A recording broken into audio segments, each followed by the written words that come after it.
ও হচ্ছে জামাত শিবির করে, ও শেখ হাসিনার বিরুদ্ধে কথা বলে, দেশের বিরুদ্ধে কথা বলে, এরকম 7টা মামলা আমার সামনে লিখতে থাকে। আর বলে যে তুই যদি তৈদ আফ্রিদির কাছে ক্ষমা না চাস তাহলে তোকে গুম করে দিব।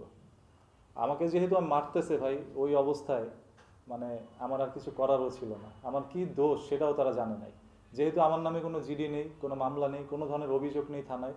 সো আমাকে যে ডিবি অফিস নিয়ে নির্যাতন করা হয়েছে নির্মমভাবে, এটাই কিন্তু একটা অপরাধ। সো একজন পুলিশ কর্মকর্তা জেনেও এরকম একটা অপরাধ করছে আমার সাথে। দীর্ঘ 1 থেকে 1.5 ঘন্টা তারা আমাকে নির্মমভাবে ওই ডিবি অফিসের মধ্যে পেটায়। তারপর ওই রুম থেকে জাকারিয়া এই জিনিসগুলো দেখছিল আর ভিডিও কলে সেটা তৈদ আফ্রিদিকে দেখাচ্ছিল। আমি বলতেছি যে ভাই, আমি জীবনে প্রয়োজনে আর কোনোদিন ভিডিও বানাবো না, আমাকে আপনি একটু ক্ষমা করে দেন, এবারের মতো একটা চান্স দেন, আমি আর কোনোদিন এগুলো করবো না। তারপরও আফ্রিদির মন গলে নাই। পরবর্তীতে ওই রুম থেকে পাশের রুমে আমাকে নিয়ে যাওয়া হয়। ওইখানে নিয়ে আমার হাঁটুর মধ্যে বাড়ি দিয়ে